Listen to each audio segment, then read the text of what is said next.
समय निकले तो विदेश घूमने की बात मन में मत लाओ, धर्म क्षेत्रों की यात्रा करो, भगवत क्षेत्रों की यात्रा करो, वहां संयम पूर्वक पुण्य अर्जन करो, नाम जप करो, तो तुम्हारा परम मंगल हो जाएगा। आज ऐसी बुद्धि खराब हो गई कि लाखों रुपया खर्चा करेंगे लेकिन ऐसी जगह देखेंगे जाके जहां बुद्धि और मलिन हो जाए। कहां जा रहे हैं? अमुक देश में जा रहे हैं। काहे के लिए? बोले नेत्र चराने के लिए जा रहे हैं। जैसे लोग बकरी चराने जाते थे, हम नेत्र चराने जाते हैं। हमें बताया गया कि बताया कि लाखों रुपए की टिकट लगाएंगे, लेकिन धाम में आकर के, तीर्थ में जाकर, संगम काशी, कितने पावन पावन पुरिया हैं, 4 दिन का नाम कीर्तन बैठल हुआ अखंड, 1000 2000 4000 संतों को बैठ के पवाओ, उनकी जूठन पाओ, देखो निहाल हो जाओगे। अर्थ का प्रयोग करना भगवान के कृपा पात्रों को आता है। अर्थ का प्रयोग करना भगवान की कृपा पात्रों, शोधन धन्य प्रथम गति जाकी। भगवान के धामों में आकर नाम कीर्तन करो। हमारी बात मान लो, अगर कुछ भी अर्थ तुम्हारे पास ज्यादा है, 4 घंटे नाम कीर्तन बैठलवा दो। तुम नहीं कर सकते हो निरंतर नाम जप, तो ऐसे संयोग बैठा लो, भजन करने वालों को सुविधा दे दो। श्रीमद् भागवत समर्थ है परम पद प्रदान करने के लिए। 7 दिन संस्कृत से पाठ करवा लो बैठाल के। भगवान की महामहिम वांग्मय मूर्ति श्रीमद् भागवत है, सारे पाप भस्म करके श्री कृष्ण की प्राप्ति कराने में समर्थ है, कोई संशय। ये लाभ लो। धाम आ गए, यहां के पशु पक्षियों को, मान लो ज्यादा पैसा नहीं, 2-4 किलो चना लिए फुला दिए, पशु पक्षियों को पवार है, गाय को एक दिन चारा पवार, ये धर्म कार्य करो। लाखों रुपया खर्च करके कहां जा रहे हो संसार को देखने के लिए? भारत जैसी पावन भूमि कहां है? यहां एक से एक ऐसे भजन की वृत्तियां प्रकट हो जाएं, ऐसे धर्म क्षेत्र, तीर्थ क्षेत्र, ऐसे भगवत धाम है।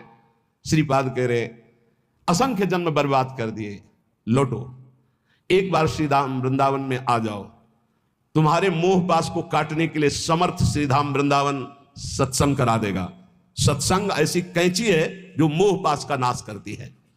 निज सर्वनाश कर्मात्म सुहृत सुतदार मित्र परिवार गणम परिवंचय कर ही दृढ़ बुद्धि रहम प्रपलाई यामि हरि केली वनम। तुम समझ रहे हो कि हमारा यही कर्तव्य है कि इनका पालन पोषण करके खूब चाहे जितना पाप कर्म करें, तो श्रीपाद कह रहे निज सर्वनाश करो।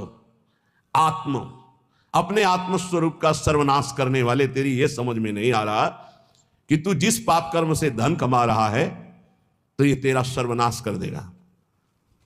तू परिवार को अपना सुहृद समझ रहा है, निज जन समझ रहा है, उसके लिए पाप कर रहा है, ये तेरी दुर्गति कर देगा। मरने वाले की अंतिम इच्छा पूछी जाती ना, क्या अंतिम इच्छा है? ये जो पुण्य का त्याग करके पाप कर्म करते हुए उन्नति को प्राप्त हो रहे हैं, इनकी अंतिम इच्छा पूरी की जा रही है, बहुत बुरी तरह नष्ट होंगे। ये वृंदावन में आप सत्संग में सुन रहे हैं, इसे दिमाग में बैठा लीजिए। पाप कर्म करने पर जो उन्नति प्राप्त होती है, तो जैसे फांसी देने वाले की अंतिम इच्छा पूरी की जाती है, जैसे तुम्हारी अंतिम इच्छा है ये, भोग लो इसे। क्यों? तुम्हारे सुकृत अब सब नष्ट हो गए हैं, अब जो तुम्हारे पाप कर्म का फल आने वाला है, सर्वनाश का तांडव होगा। आंख खोल करके समाचारों में और संसार में देख लीजिए, कोई भी रहा न कोकुल रोवन हारा, इतिहास साक्षी पढ़ के देख लीजिए। प्रगट में वर्तमान समय में, भूतकाल में, तो भविष्य में भी ऐसा ही होगा। ये खूब देखी हुई बात, सुनी हुई बात, पढ़ी हुई बात, समझी हुई बात कह रहा है। पाप कर्म करने वाले की उन्नति का मतलब है अंतिम इच्छा, अब सर्वनाश का तांडव उसके जीवन में होने वाला है, बहुत बुरी तरह उसका सर्वनाश होता है। इसलिए निज सर्वनाश करो। अपना सर्वनाश करने वाले पाप कर्मों को करके स्त्री पुत्र परिवार आदि की कामनाओं को पूर्ण करने वाले तेरी दुर्गति होगी, तेरे परिवार की दुर्गति होगी। इस बात को समझ, धर्म पूर्वक चल, तो गृहस्थ धर्म से ही भगवत प्राप्ति, सबका मंगल हो जाएगा। असंख्य जन्म व्यर्थ कर दिए, अब ये मानव जीवन तेरा व्यर्थ ना जाए। इसलिए कोई तुझे ऐसा भी समझाएगा, ऋण ग्रस्तो यायाम कथमः वृंदावनम हम, देखो तुम्हें हमारा ऋण है, मातृ ऋण, पितृ ऋण, ऋषि ऋण और भी जगत के ऋण।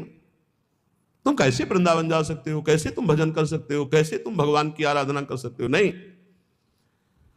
त्यजेयम व्या वृद्धावगति पितर उदार से सुकान, देखो तुम्हारे वृद्ध माता पिता हैं, इनको कैसे, देखो तुम्हारे छोटे पुत्र हैं, पत्नी है, इनकी मदगत प्राण, ये तुम पर प्राण न्यौछावर किए, तुम माला लेकर बैठने वाली बात सोचते हो? नहीं नहीं। कथम मां मज्जीवान बत परिहरेयम निज जनान, तुम कैसे अपने निज जनों की याद छोड़कर भगवान की याद कर सकते हो? नहीं, ऐसे फांसता है मोह जाल संसार का। संतासिस लाग्यो भूतेत्य फल कलनो मुह्यति कुधी, ए दुर्बुद्धि इसमें मत फंस। इसका तात्पर्य ये नहीं कह रहे कि भाग करके बाबा जी बन जाओ, इसका तात्पर्य कह रहे इनके द्वारा मोह जाल में फंसकर पापाचरण मत कर, धर्म के द्वारा अपने। तभी हमका प्रणाम है उनको जो रिक्शा चलाते हैं, मेहनत करते हैं, ठाकुर सेवा विराजमान किए हुए, नाम जप करते हैं, कंठी तिलक धारण किए हुए, राधा राधा कहकर बोलते हैं, धन्य है उनका जीवन। पापाचरण करके धन कमा करके सोचते हो परिवार को सुखी करके हम सुखी हो जाएंगे, कदापि सुख नहीं मिलेगा। संतास लाग्यो भूतेत्य फल कलनु मुह्यति कुधी, अय दुर्बुद्धि तेरा नाश हो जाएगा, तू समझ नहीं पा रहा, तो भी मोह से युक्त है। इसलिए मानव जीवन ये अंतिम जीवन हमारा होना चाहिए। जो जो हमारे परिवार में हमारे साथी बने हैं, पत्नी पुत्र, सबका कल्याण करूंगा। जब 21 पीढ़ियां तर जाती हैं तो औरों की बात क्या। हे सच्ची मानो, तुम्हारा इतना महान बल है कि तुम अपने बल को जागृत करो तो तुम पूरे परिवार को क्या मम भक्ति युक्तो बोनम पुनातो, पूरे मृत्यु लोक को तारने की सामर्थ्य आ जाती है नाम जपक में। राधा नाम मत भूलो, पाप कर्म के द्वारा कमाया हुआ धन सर्वनाश कर देता है, ये दिमाग में बैठा लो। जैसे तुम्हें कोई बढ़िया खीर दे और कान में विश्वसनीय आदमी बता दे विष मिला है तो खाओगे नहीं, ऐसे ही तुम्हें शास्त्र सम्मत बात बता रहे, पाप का धन तुम्हारा सर्वनाश कर देगा। लेकिन तुम ये बात नहीं मानोगे। वो बात तो मान जाओगे कि अगर कोई विश्वसनीय कह दे कि खीर में जहर है खाना मत, तो बिल्कुल नहीं खाओगे। और ये बड़े बड़े सिद्ध महापुरुष संत जन कह रहे हैं कि पाप का कमाया हुआ धन महान विष तुम्हारे पुत्र, तुम्हारी संतति, तुम्हारे परिवार का सर्वनाश कर देगा, बिल्कुल नहीं मानना। अतरे दिन घटना सुनते हो, बढ़िया गाड़ी में बैठे जा रहे हैं, पूरे बोले 7 लोग जल गए, 6 लोग जल। आप क्यों नहीं समझ रहे हैं? वो जला जला के पाप कर्म के द्वारा किया हुआ जो अर्थ है उसी गाड़ी में तुम बैठे हो, वही तुम्हें जलाएगा। उस समय दयावसन कहते बहुत बड़ी गलत घटना हुई, लेकिन अगर उसके कर्म को पूर्व में देखोगे और फिर आपको तो ये लगेगा यही होना चाहिए था। बहुत निर्दयता से पाप कर्म करते हैं लोग, बड़े गुप्त रूप से और बड़ी निर्दयता से। फिर जब वो अपना रंग लाता है तब वो चौड़े पे प्रकाश में जब दिखाई देता है तो दयालु हृदय ऐसा सोचते हैं कि भगवान बड़ा कठोर है, ऐसा नहीं होना चाहिए। लेकिन आपसे सच्ची कहता हूं, उसके निर्णय में पाई भर चूक नहीं है। जितना होता है बिल्कुल करेक्ट होता है, निर्णय उसका बिल्कुल करेक्ट। वो भगवान है, वो ऐसा नहीं है कि वो इतनी चूक कर दे। हम लोग बहुत गलती करते हैं, इसका सुधार केवल मनुष्य जीवन में ही हो सकता है। पूज्य संत महापुरुषों के वचनों से ही हम ये जान पाते हैं कि हमारे जीवन का परम कर्तव्य क्या है। जो उपासक या भक्त भगवान की प्राप्ति के मार्ग में चला है, उसमें ये 5 बातें जब तक ना आवे तब तक कभी किसी को उपदेश ना दे और शिष्य ना बनावे। ये बहुत बड़े सिद्ध महापुरुष हैं, वो बोल रहे हैं। महात्माओं का हृदय माता की तरह दुलार करता है पूरे विश्व को। श्री सीताराम ओमकारनाथ जी महाराज जी ने कहा कि उपदेश देने जैसा खतरनाक खेल और कोई नहीं परमार्थ से भ्रष्ट होने के लिए। परमार्थ से भ्रष्ट होने के लिए उपदेश देने जैसा कोई खतरनाक खेल नहीं। बहुत बड़े महापुरुष है, क्योंकि उसमें देहाभिमान पुनः जागृत हो जाता है और काम आदि दोषों की बाहुल्यता, भोगों की बाहुल्यता, सम्मान प्रतिष्ठा की बाहुल्यता, और वो नष्ट होने में देर नहीं लगती। ये 5 बातें जब तक हृदय में ना जाए तब तक किसी को शिष्य न बनाए और उपदेश न दे, नहीं तो भ्रष्ट हो जाएगा पक्का। पहला, जब तक अंतःकरण पूर्ण रूप से शुद्ध ना हो जाए। अंतःकरण कहते हैं बुद्धि, मन, चित्त, अहंकार, 4 करणों को अंतःकरण कहते हैं।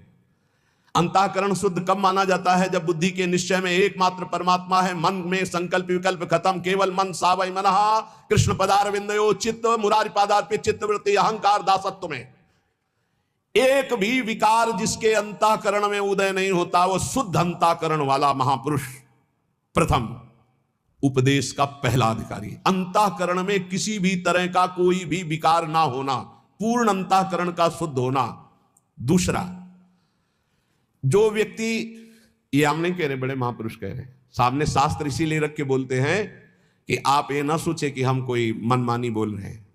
कुछ भी होगा तो हृदय, शास्त्र, संत तीनों से मिली हुई बात होगी, स्वतंत्र नहीं होगी।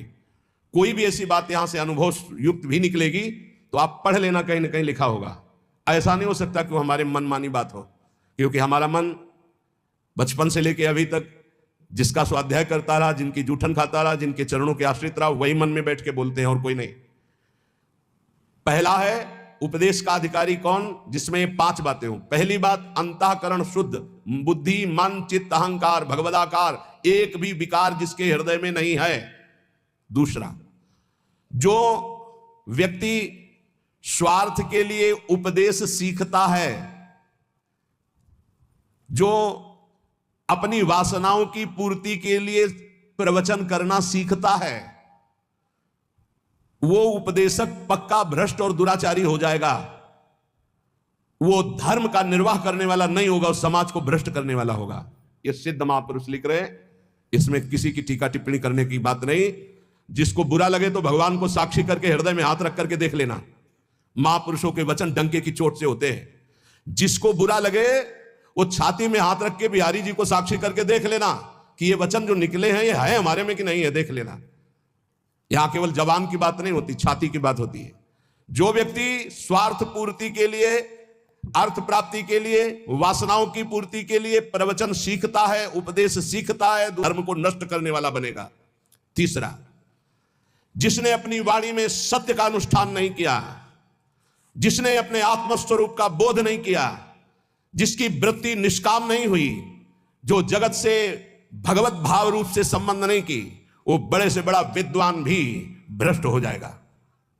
वो बड़े से बड़ा विद्वान भी भ्रष्ट हो जाएगा। ये देख लो, जिसके वाणी में सत्य नहीं, जो आत्मस्वरूप का बोध प्राप्त नहीं किए, जिसकी बुद्धि में निष्कामता नहीं, जो चराचर जगत में भगवत स्वरूप का भाव नहीं किए, वो बड़े से बड़ा विद्वान भी पतित हो जाएगा। चौथा, उपदेशक ब्रह्म विद्या और निधिध्यासन दोनों साथ में, अर्थात शब्द ब्रह्म का ज्ञान और परब्रह्म की अनुभूति दोनों। जो शब्द ब्रह्म का ज्ञान और परब्रह्म की अनुभूति से युक्त होगा, उसमें अमानिना मान देना, निर्माणता सबसे बड़ा सद्गुण होगा, निष्कामता उसके स्वभाव में होगी। ऐसा उपदेशक संसार के धर्म की प्रतिष्ठा करके सबको सुख प्रदान करता है।